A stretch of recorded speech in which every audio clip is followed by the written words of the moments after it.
نحمده ونصلي على رسوله الكريم اما بعد اعوذ باللہ من الشیطان الرجیم بسم اللہ الرحمن الرحیم هو اللہ الذی لا الہ الا هو عالم الغیب والشہادۃ هو الرحمن الرحیم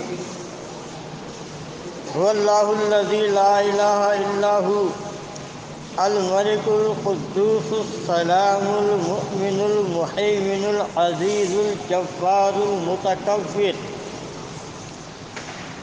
سبحان اللہ عما یشرکون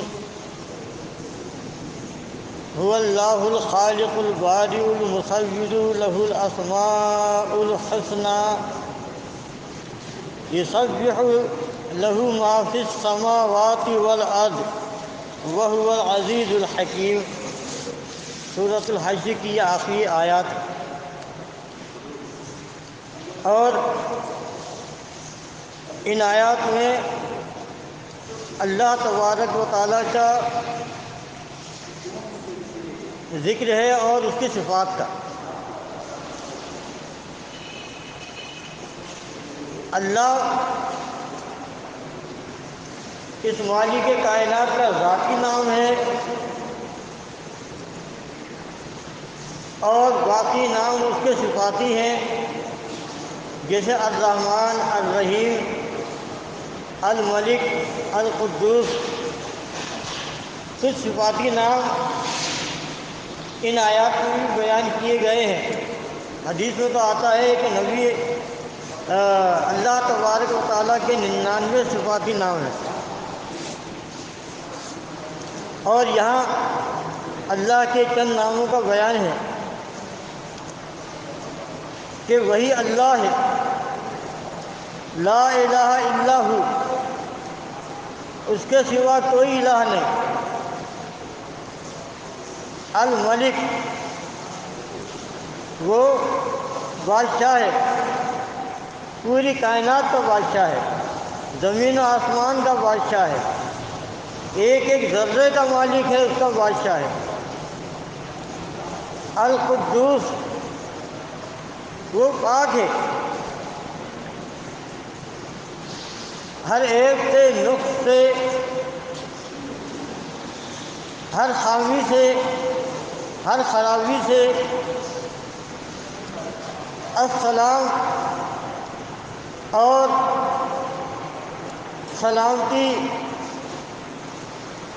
المومن، امن دینے والا، یعنی سلامتی دینے والا اور امن دینے والا۔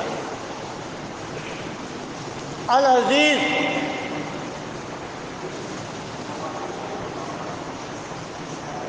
المومن المہیمن العزیز الجبار المتکبر، یعنی اللہ تبارک و تعالیٰ المہیمن ہے، یعنی نگہبانی کرنے والا ہے، نگہداشت کرنے والا ہے۔ العزیز، زبردست ہے، سب پر غالب ہے۔ الجبار، وہ جبر کرنے والا ہے۔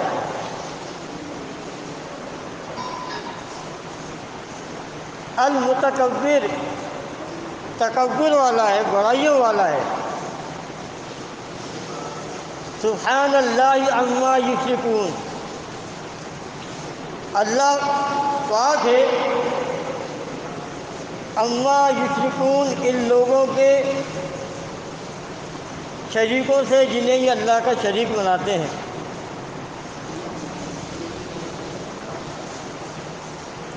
فرمایا وہ اللہ ہے الخالق، خلق کرنے والا، تخلیق کرنے والا۔ اللہ خالق کل شیء، اللہ ہر شے کا خالق ہے، یعنی اللہ کے علاوہ ہر شے مخلوق ہے، صرف اللہ تبارک و تعالیٰ کی ذات مخلوق نہیں ہے، باقی ہر شے مخلوق ہے۔ الباری،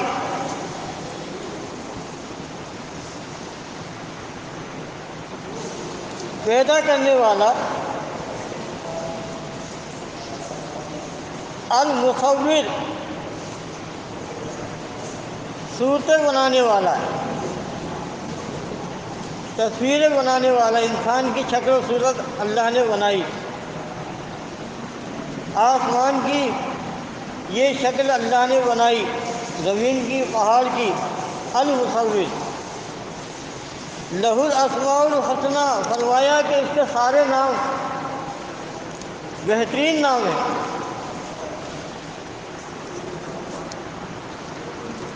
یسبح لہ ما فی السماوات والارض، اور سب اسی کی تسبیح کرتے ہیں جو بھی آسمان و زمین میں ہیں۔ وَهُوَ العزیز الحکیم، اور وہ زبردست اور حکمت والا ہے۔ تو یہ اللہ تبارک و تعالیٰ نے اپنی صفات کا ذکر کیا،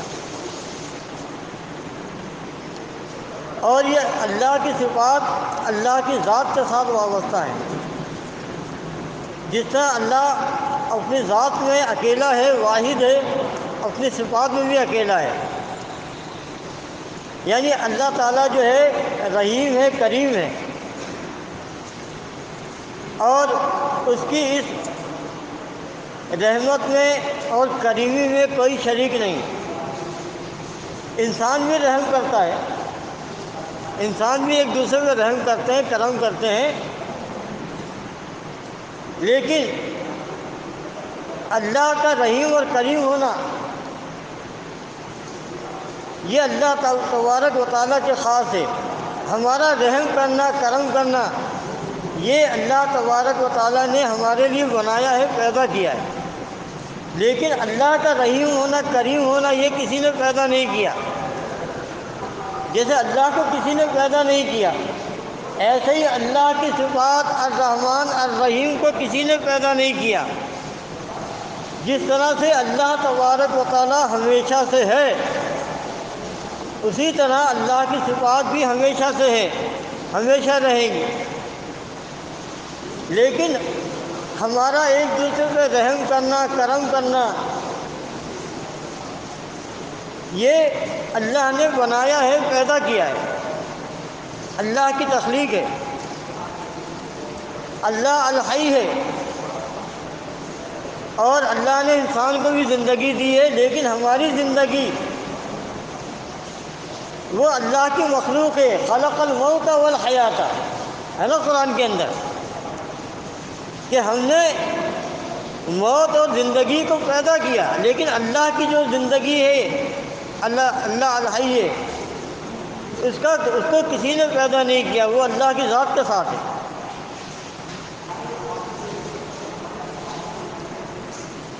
تو فرمایا اللہ تبارک و تعالیٰ کے لیے سارے بہترین نام ہیں۔ یسبح لہ ما فی السماوات والارض، اور جتنی چیزیں آسمان و زمین میں ہیں سب اسی کی تسبیح کرتی ہیں، اور وہ زبردست، غالب اور حکمت والا ہے۔ تو دیکھیے یہ اللہ تبارک و تعالیٰ کی شان ہے، اس کی صفات ہے، یہ اللہ تبارک و تعالیٰ کی ذات ہے۔ اور دوسری طرف مخلوق کے اندر جتنی بھی چیزیں پائی جاتی ہیں، انسانوں کے اندر، جنات میں، فرشتوں میں، وہ سب اللہ کی تخلیق ہے، اللہ کی عطا کردہ تخلیق ہے۔ زمین و آسمان اللہ نے بنایا،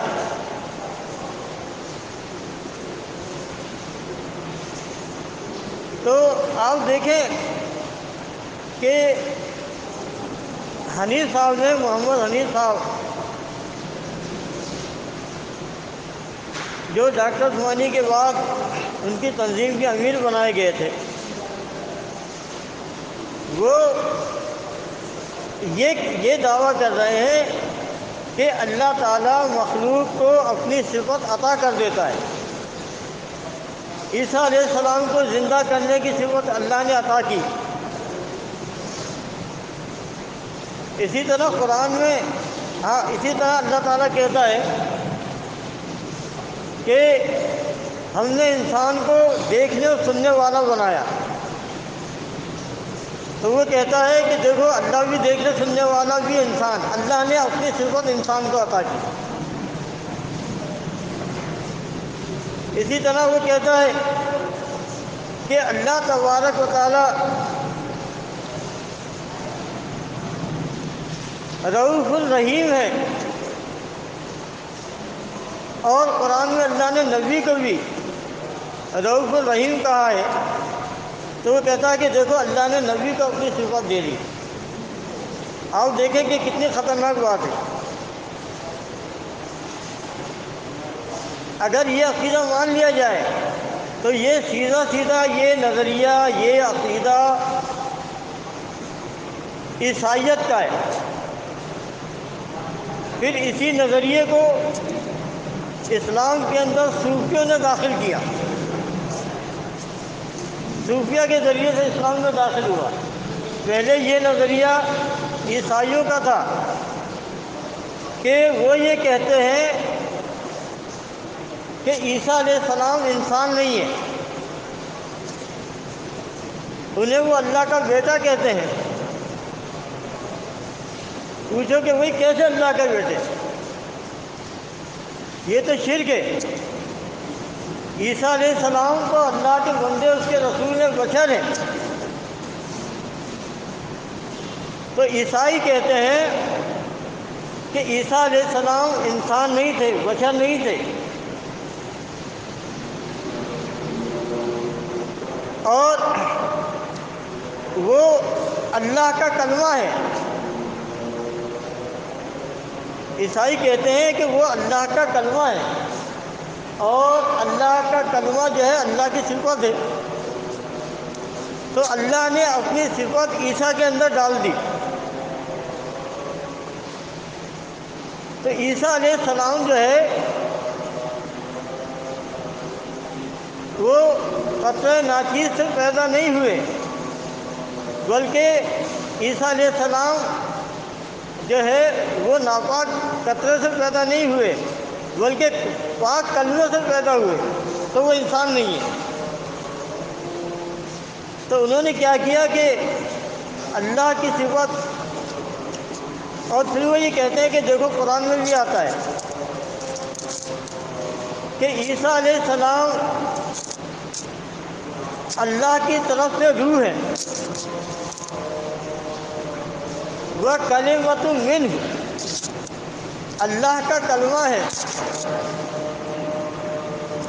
القاہا الی مریم، وہ کلمہ ہے جو اللہ نے مریم کی طرف القاء کیا، مریم کی طرف بھیجا، مریم کی طرف ڈالا۔ تو کہتے ہیں کہ دیکھو قرآن میں بھی یہ آ رہا ہے کہ عیسیٰ علیہ السلام اللہ کا کلمہ ہے۔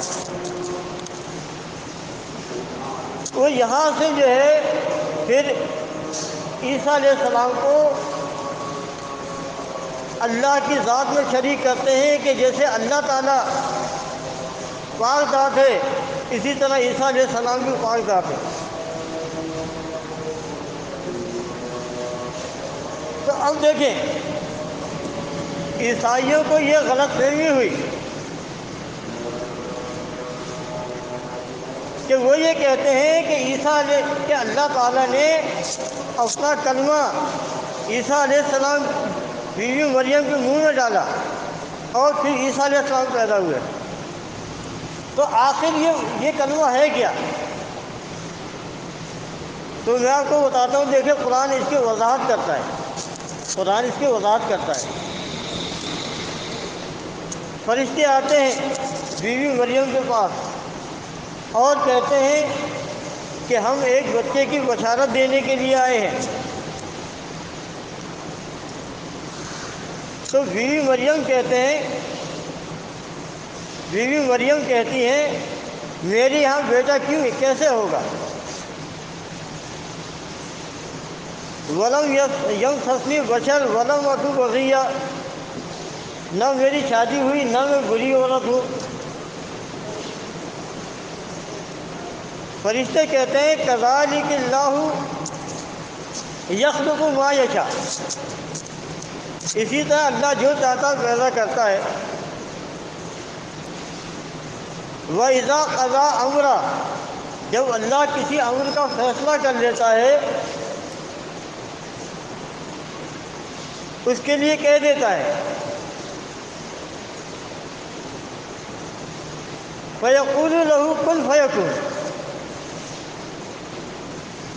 اس کے لیے کہہ دیتا ہے کہ ہو جا، اور وہ ہو جاتا ہے۔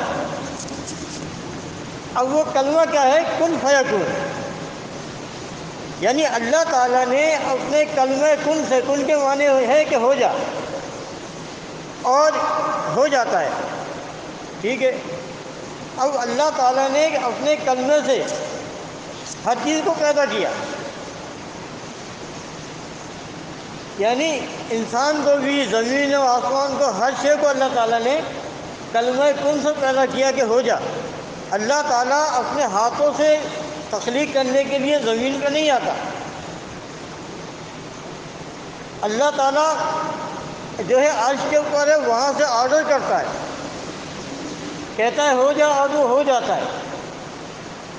تو اللہ کی صفت جو ہے وہ کلمہ کن ہے، ٹھیک ہے۔ اور جب اللہ کہتا ہو جا تو وہ چیز تخلیق ہوتی ہے، وہ چیز تخلیق ہو کر ظاہر ہوتی ہے۔ عیسیٰ علیہ السلام تخلیق ہوئے بی بی مریم کے رحم کے اندر، اور پھر دنیا میں آئے۔ تو عیسیٰ علیہ السلام تو یہ تخلیق ہو کر کے آئے، عیسیٰ علیہ السلام بھی تخلیق ہوئے ہیں۔ یعنی اللہ تبارک و تعالیٰ کسی شے کو ہاتھ، اللہ نے پہاڑ بنائے، اپنے ہاتھ سے نہیں بنائے، اللہ تعالیٰ نے حکم دیا ہو جا، پہاڑ کو، پہاڑ بن جا، بن گیا۔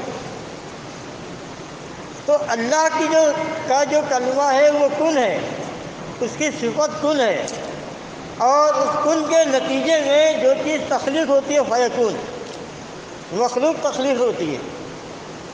جیسے اللہ تعالیٰ کہتا ہے اِنَّ مَثَلَ عیسیٰ، اللہ کے نزدیک عیسیٰ کی مثال آدم کی سی ہے۔ یہ عیسائیوں کو بتایا جا رہا ہے کہ تم کہتے ہو کہ عیسیٰ علیہ السلام انسان نہیں ہے، تو اللہ نے کہا اور ان کے باپ بھی نہیں ہے، اللہ کا کلمہ ہے۔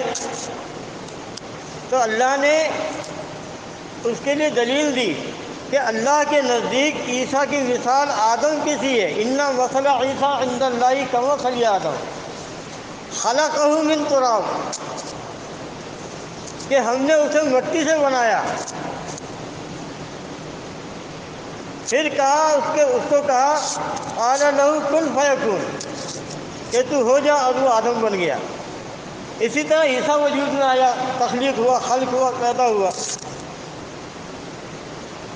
اسی طریقے سے عیسیٰ علیہ السلام کی جو پیدائش ہے وہ معجزہ ہے، اور معجزہ اللہ کی صفت نہیں ہے، معجزہ دکھانا اللہ کی صفت ہے، معجزہ ظاہر کرنا اللہ کی صفت ہے، معجزہ اللہ کی صفت نہیں ہے۔ معجزہ تو وجود میں آتا ہے کلمہ کن فیکون سے، یعنی اللہ حکم دیتا ہے تو معجزہ وجود میں آتا ہے، اللہ کی صفت نہیں ہے۔ تو آپ دیکھیں کہ عیسائیوں نے اس طرح سے عیسیٰ علیہ السلام کو اللہ کی ذات میں شریک کیا، اللہ کا بیٹا بنا دیا۔ اسی طرح محمد حنیف نے تنظیم کے اندر یہ عقیدہ دیا کہ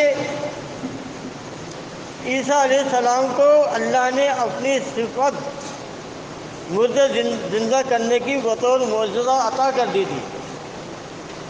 تو اللہ تبارک و تعالیٰ اپنی صفت عطا نہیں کرتا، معجزات عطا کرتا ہے۔ اللہ کی صفات تو اس کی ذات کے ساتھ ہے۔ دوسری بات یہ ہے کہ اللہ تبارک و تعالیٰ العلی الکبیر ہے، یعنی وہ بلند والا ہے، بلندیوں والا ہے۔ اللہ تعالیٰ کی یہ شان نہیں کہ وہ پستی پر آ جائے، نیچے ہو جائے۔ اللہ تعالیٰ کی یہ شان نہیں ہے کہ نعوذ باللہ اللہ تعالیٰ ذلت کے اوپر آ جائے۔ اللہ تعالیٰ اعلیٰ ہے، بلند ہے، سب سے اعلیٰ اور ارفع ہے، یہ اس کی شان نہیں ہے۔ مخلوق میں آنے کے لیے، ظاہر ہونے کے لیے اس کو نیچے آنا ہوگا، اور یہ اللہ کی شان کے خلاف ہے۔ تو آپ دیکھیں عیسائیوں نے عیسیٰ علیہ السلام کو اللہ کی صفت عطا کروا کے کہ بی بی مریم کے منہ میں اللہ نے اپنی صفت کلمہ کن ان کے منہ میں ڈالا اپنی صفت کو، اور عیسیٰ علیہ السلام تخلیق ہوئے تو عیسیٰ علیہ السلام جو انسان نہیں ہے، جبکہ اللہ تعالیٰ کہتا ہے کہ اللہ کی صفت جو ہے وہ اللہ کی ذات کے ساتھ ہے، اللہ عرش کے اوپر ہے، اس کی صفات بھی اس کے ساتھ ہے۔ اللہ نہ اپنے ذات کے لحاظ سے نیچے اترتا ہے، نہ صفات کے لحاظ سے، وہ مخلوق میں نہیں آتا، وہ ذلت میں نہیں آتا۔ اللہ تعالیٰ کی صفت کسی میں بھی ظاہر نہیں ہے، مخلوق میں ظاہر نہیں ہوتی۔ صوفیہ نے تو یہاں تک بنا دیا کہ اللہ تعالیٰ جو ہے نعوذ باللہ کتے اور بلیوں میں بھی ظاہر ہے، اس کے اندر بھی اللہ کی صفات ہے، اس کے اندر بھی اللہ حضور کر گیا ہے۔ تو یہ آپ دیکھیں کہ یہ نظریہ عیسائیوں سے نکلا، جبکہ کلمہ کن جو ہے وہ اللہ کی صفت ہے، اور کلمہ کن سے جو چیز پیدا ہوتی ہے، تخلیق ہوتی ہے، اس کو نشانی کہتے ہیں، معجزہ کہتے ہیں۔ یعنی اللہ کی نشانی اور معجزہ تخلیق ہوتا ہے کلمہ کن سے۔ اللہ تعالیٰ حکم دیتا ہے کہ ہو جا، اور وہ چیز ہو جاتی ہے۔ اللہ نے حکم دیا کہ ہو جا، اور عیسیٰ علیہ السلام وجود میں آ گئے۔ اللہ نے حکم دیا مٹی کے پتلے کو کہ ہو جا، اور وہ آدم بن گئے۔ تو آدم کی تخلیق معجزہ ہے، عیسیٰ علیہ السلام کی تخلیق بھی معجزہ ہے، اللہ کی صفت نہیں ہے۔ اچھا، اسی طریقے سے عیسائیت سے یہ نظریہ کہ اللہ تعالیٰ مخلوق میں ظاہر ہوتا ہے، ایک ہی بات ہے، اللہ کی صفت ظاہر کرو یا اللہ کو ظاہر کرو، بات ایک ہی ہے مخلوق کے اندر۔ یا اللہ تعالیٰ اپنی صفت عطا کر دینے کا مطلب یہ ہے کہ اللہ تعالیٰ مخلوق میں آ گیا۔ یہ نظریہ صوفیوں میں عیسائیت سے آیا ہے، عیسائیت سے صوفیوں میں آیا، اور صوفیت سے اسلام میں داخل ہوا۔ اور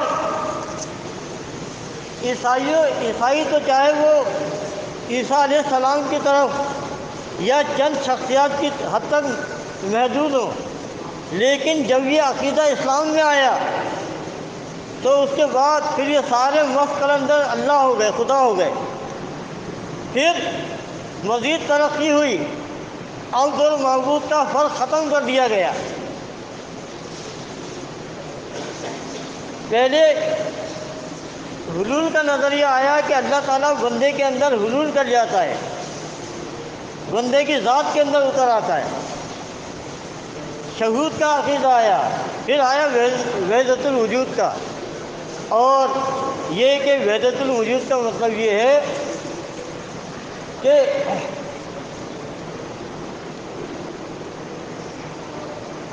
کہ وجود صرف ایک ذات کا ہے۔ وحدت کہتے ہیں ایک، تو وحدت الوجود کہتے ہیں وجود صرف ایک کا ہے، اللہ کا، اور اللہ کے وجود کے سارے حصے ہیں جو کائنات میں بکھرے ہوئے ہیں، انسان کی شکل میں، حیوان کی شکل میں۔ تو آپ دیکھیں کہ یہ عقیدہ اس طرح ڈیولپ ہو کر اسلام کے اندر سرایت کر گیا۔ پھر آپ جائزہ لیں کہ کیسے کیسے لوگ پیدا ہوئے، ہستیاں پیدا ہوئی۔ معین الدین چشتی لکھتے ہیں کہ ایک بزرگ بیٹھے ہوئے تھے، اچانک وہ غائب ہو گئے، اچانک غائب ہو گئے۔ ان کا کرتا وہیں پڑا ہوا ہے، خود غائب ہو گئے۔ ان کا